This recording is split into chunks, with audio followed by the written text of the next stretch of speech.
Hi guys, this is Seth / EB Farmer. This is going to be just a little bit about me and sort of what the life of a land flipper is like. I know there's a lot of people out there who are sort of considering making the switch over to a more entrepreneurial lifestyle. And I know as someone who's worked a lot of shitty jobs myself, I've always been interested in sort of what entrepreneurs do day to day and what their lifestyles are like. Now, I'm not, filthy rich or anything like that. We run a pretty moderate business, and we do that by sort of lowering our risks. And the reason it's moderate is because we're sort of risk averse. We could always go for the big gold prize and risk it all and probably win, but I personally like to just take low risks, and, you have to deal with sometimes low returns when you're doing that. So I'm not fabulously wealthy. I probably pull in about the same amount of money per year as like a really successful like welder, middle class, not anything crazy. But I do so by working a hell of a lot less than the welder does to make the same amount of money. And, that's not to toot my own horn or anything like that. But in fact, if anything, it's to disparage me and say that I'm lazy and I don't want to weld. I'd rather sit at my computer and make a few choice phone calls, meet a few buyers, sign some paperwork, be done with it, and go do what I like to do, which is to, read and write and just all the sort of hobbies that I enjoy. So it is a sort of liberating lifestyle, and it will allow you to rise to the level of being high class if you want to do it that way, or it can provide you with a nice, decent middle class lifestyle just by working, 30 to 40 hours a week at it. Now, that's not to say it's going to be that easy if you got no money starting off and no experience starting off. You will have to work a great deal harder. Anyway, getting off topic now. This is going to be a week in the life of a land flipper. Monday morning, 9 a.m., I've got a meeting with a banker. I've arranged to meet this guy because I'm trying to get some capital for a $100,000 20-acre parcel I'm trying to buy. I pretty much have the capital on hand myself between me and my business partners, but it's always better for us if we can keep our cash in our pockets, because that way when a good deal does pop up, we get to snatch it up really fast. If we get caught with our pants down and we've got all our money invested in one deal, here comes one of the greatest deals of a lifetime around the corner and we don't have the money, well, that's really bad for business. So we like to borrow money even when we have the money. Now, I do drive the banker out to the property. I answer some of his questions. I sort of, what's the word? Brown nose him a little bit, as you do with a banker. But it works out fine. At noon, I decide to put up a little index card in this country store that's kind of by the last remaining lot we have. We only have one lot. So you can see how small scale we are. We did have 4 lots, but we sold 3 of them over the past month or two, and so we only have 1 left. And in order to try to push it, I went to this country store that was nearby, and I put up my index card on the bulletin board. Of course, I asked the manager first, and asked him also, as I was speaking to him, if he knew anyone who sold any property. And then I also helped myself to some lunch there. From 3 to 5 p.m., I had a kind of an informal meeting with business partners, and this was just basically to discuss how we're going to divide this new 20-acre piece when we do get it, and what prices we think we can sell it for, who our target buyers might be. Do we really want to spend, $10,000 to fix it up and sell it or do we want to just sell it as is? Also, we consider the weather a lot in our business, so we had to think about how the rainy season might affect our plans.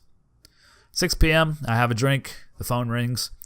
It's this one guy who's really interested in this last lot. He actually saw the ad in the country store. Sometimes when you put up an ad, in a new place, especially like a physical ad like that, people will call you right away. And they'll be like, what's going on, So I talked to this guy for a while, and it turns out he's pretty interested. And so we agreed to a showing on Saturday morning. I try to stack all my showings on Saturday. That's when everybody's off work and nobody going to church or anything like that. And also I have free time to sort of drive around and show people land. So, of course, I'll show it to him anytime. But Tuesday, we got an appointment in the morning with our dirt man, and we're going to be walking over this 20 acres that we're looking at.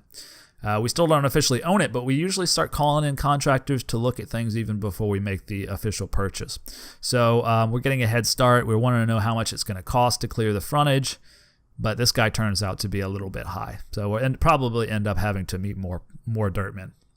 At noon, we have a closing scheduled on a 2-acre lot that we are selling owner financing. This is one of the 4. It's the third one to close, and so basically I just go and meet the buyers and at the title attorney's office and sign some paperwork and tell them where to mail the check.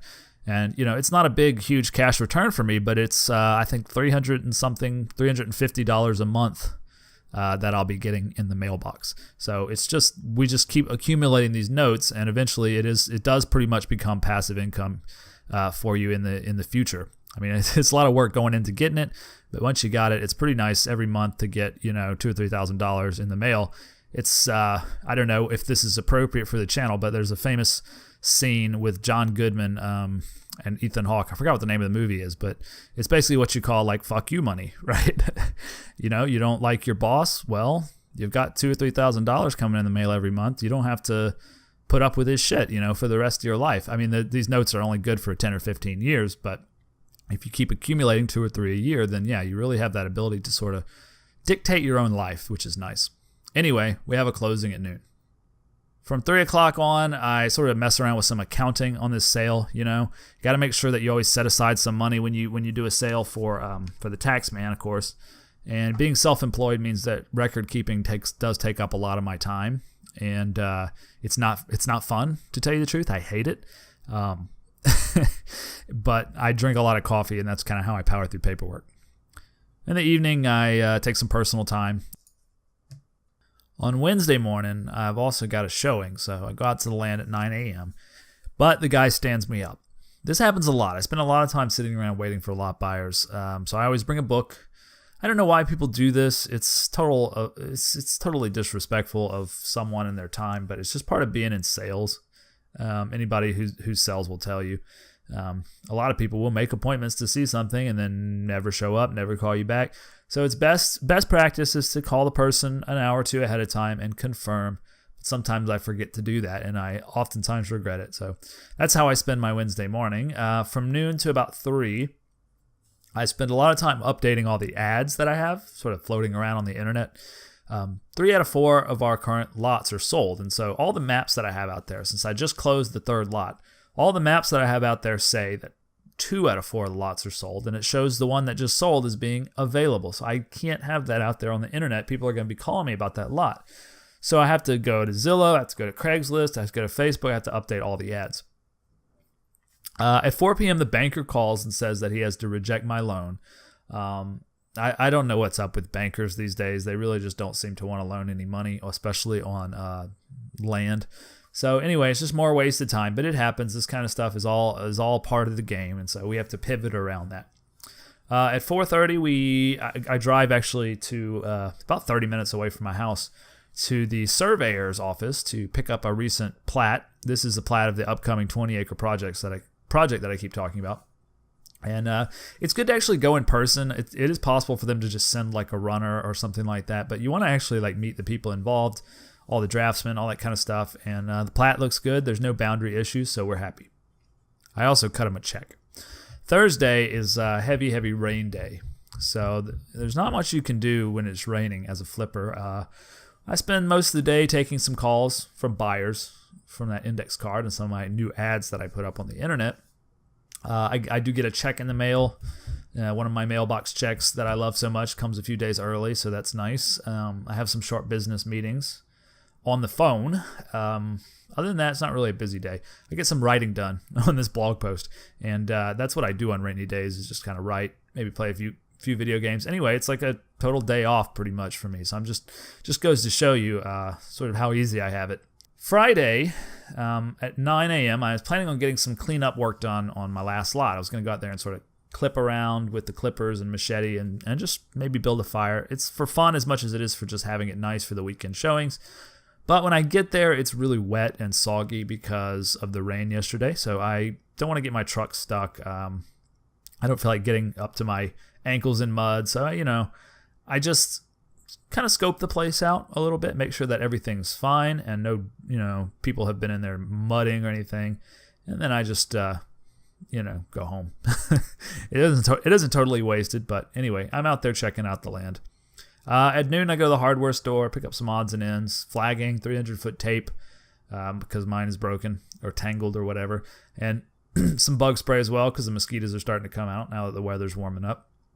The hardware store I go to is a local franchise, so I asked the guy at the front desk if I can put up one of my index cards. And not only does he agree, but we start to talk about land, and he might know someone who's interested in my last lot, he says. So, I give him my card, of course. And he says that the price is cheap, so that's a good sign. The rest of the day, I visit mobile home companies. In my town, all the mobile home companies are sort of in a row. And every once in a while, I'll go in there and maybe bring some donuts, shake the manager's hand, tell him that I sell land, and to keep me in mind in case any of his mobile home buyers are looking for a place to put their mobile home. This is just a good practice. I don't know that it actually works, but I think it's just a good business practice, and I have the time anyway, so I just always do this. We also have heard that some land flippers will pay mobile home dealers $500 if they refer a customer who buys. I don't know if this is legal, so we don't do it, but I've heard some land flippers do. Saturday, I'm out bright and early at the land, 9 a.m. I've got 3 showings stacked. One person doesn't show up, of course, but the other 2 say they want the last lot. Both of them say they want it. So I kind of mentioned to them that there's somebody, well, to the last person anyway, that there's someone else interested in it, and to sort of put a little pressure on them. But since I'm writing or recording this in retrospect, I can tell you that neither one of the people who said they wanted it actually came through with a deposit. That happens a lot. People say they want it, they waste a bunch of your time. Sometimes you'll even draw up a whole contract, and they'll just change their mind for no reason. So that happens. Get used to it. The rest of Saturday and Sunday I use for paperwork. Business calls, people who expressed interest and then flaked out. I usually call back 2 or 3 days later just to say, what the heck, man, and do a little light accounting. All in all, it's a pretty good week. Self-employment is like this, just to sum up.